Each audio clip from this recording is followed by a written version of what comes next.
Chapitre 3. L'Italie, 2 septembre 2406. Rome, lieu de l'adolescence de notre monde. Peu importe l'époque, cette cité a toujours été un centre névralgique.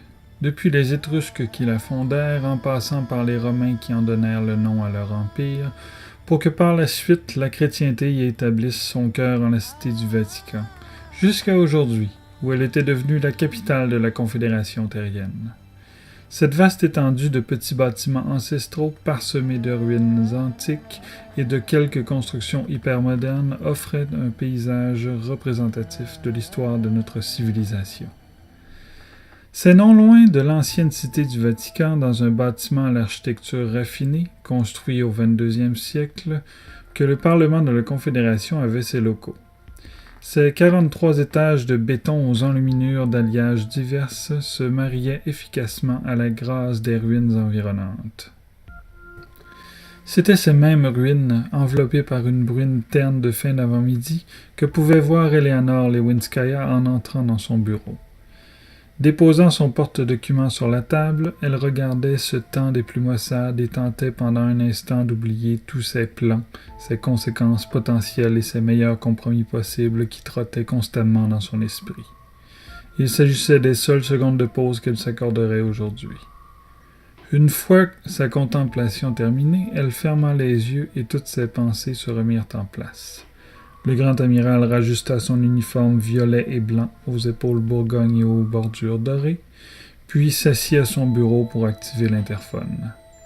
« Lieutenant Kelsam, mettez-moi en communication avec la chancelière du Sénat Zegdelidé. Utilisez un canal privé. Le plus tôt sera le mieux. » « Entendu, amiral. » Le grand amiral craignait une tempête. Plus l'heure avançait, plus les agences de presse publiaient des communiqués au sujet de la rupture de communication avec la colonie Boucher. Chaque minute devait être utilisée au maximum de son potentiel. C'était donc le moment ou jamais d'assurer ses alliances. Les relations entre la République Zegdelidé et la Confédération avaient des racines qui dataient du temps de notre arrivée au sein de l'unité galactique. Dès le départ, l'intégrité humaine avait efficacement su se marier à l'honneur Zegdelidé. Et au niveau politique, les opinions de l'un étaient presque toujours supportées par l'autre. Ce qui était un grand avantage pour la responsable des services secrets terriens. Elle savait très bien qu'avec l'appui d'une puissance aussi redoutable que pouvait l'être la République, tout ennemi y penserait à deux fois avant d'amorcer un conflit. Mais ce genre de rapport privilégié ne devait jamais être tenu pour acquis. C'est en raison de cette alliance naturelle que le grand amiral Lewinskaya devait, une fois de plus, faire entorse au protocole diplomatique et appeler directement la dirigeante de la République. Un tintement se fit entendre, la communication était établie. Eleanor prit une fraction de seconde pour réviser ses arguments et activa le visiophone. Chancelière Neatrat, amiral Lewinskaya. Le visage presque centré des Zegdelidé rendait l'estimation de leur âge très difficile pour ceux qui les fréquentaient peu. Cependant, leur voix ne trompait pas. De nature plutôt expressive, elle acquérait beaucoup de subtilité avec l'âge, devenant très graduellement rauque et prenant des accents plus sévères. Sans être une vieille dame, la chancelière avait au moins un lourd vécu. Mais le ton de sa voix n'était pas seulement dû à son âge, et le grand amiral le savait bien. Je vous remercie d'abord de bien vouloir m'entendre. Avez-vous été informé des événements de ce matin? Bien entendu, amiral. Cette réplique était lancée à la fois avec une franche sympathie et un sérieux implacable. Ces reptiles aux mœurs chaleureuses savaient peser leurs paroles, donnant à leur émotion une place primordiale dans toute situation, sans que jamais ils n'en perdent la maîtrise. Ce qui était bien plus que ne savaient le faire les humains, oscillant constamment entre des emportements du cœur ou une froide et calculatrice rationalité. J'aurais besoin de savoir votre position en la matière, de façon officieuse, bien entendu. Si je puis me permettre, il est plutôt difficile, même officieusement, d'avancer quoi que ce soit. Si je n'ai pas confirmation que les Axphasiens sont en cause. Je vous le concède. C'était bien vrai. Il ne s'agissait que de soupçons. Ceux de toute la galaxie, mais rien de garanti tout de même. Mais s'il s'avérait que notre pronostic se confirme, pourrions-nous nous attendre à votre appui? La chancelière haussa discrètement une arcade sourcilière, n'étant apparemment pas préparée à une demande aussi directe. Néanmoins, elle savait très bien quoi répondre et n'eut aucune hésitation.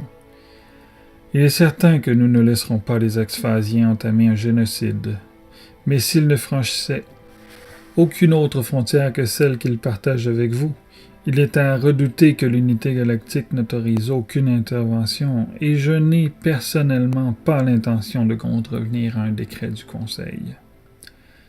C'était là précisément le genre de réponse mitigée qu'Éléonore redoutait.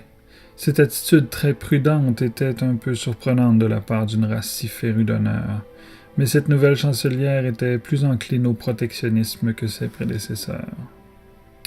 Il y a tout de même une chose dont je puisse vous assurer. Si une crise éclate, nos forces seront assurément en état d'alerte maximum. Et alors, si nous nous trouvions sous quelque feu que ce soit, il ne suffirait que d'une sollicitation de notre part au Conseil pour que le reste de l'unité galactique se joigne à vous. De toute façon, il nous faut d'abord savoir de quoi il retourne réellement. Évidemment. L'amiral des services secrets fit les salutations d'usage et mit fin à la communication. Elle se demandait à quoi avait bien pu servir cet appel en fin de compte. Elle était partagée entre une certaine déception et une compréhension, car elle réagirait certainement de la même façon si les rôles étaient inversés.